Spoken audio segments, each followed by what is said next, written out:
या चिटे वाज़े तौर या घुर थो करे त सजाद मंगणे जो के फौरी तौर आज़ाद कयो वञे।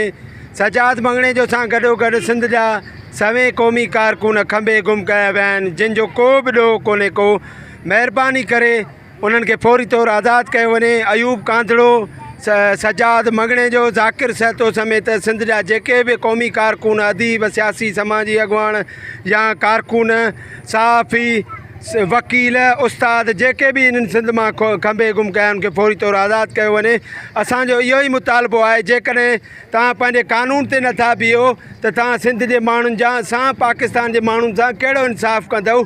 असां सिंधी माण्हुनि जो, सिंधी शागिर्दनि जो ॾोह कहिड़ो आहे। जेकॾहिं एॾी इन्हनि कानून जी भनकड़ी कई आहे त पोइ सिंध जा जेके कामोर आहिनि, सिंध जा जेके लुटेर आहिनि, उन्हनि खे खंबे गुम कयो त जीअं तव्हांजो बि पूरा थिए, सिंधी माण्हुनि सां बि इंसाफ़ थी सघे। मुसलसिल सिंध सूर ॾिठा आहिनि, कमु शहीद ते निकिरंदासीं, कराची निकिरंदासीं, पंहिंजे हक़ जे लाइ जेसीं ताईं साह हूंदो लड़ंदासीं।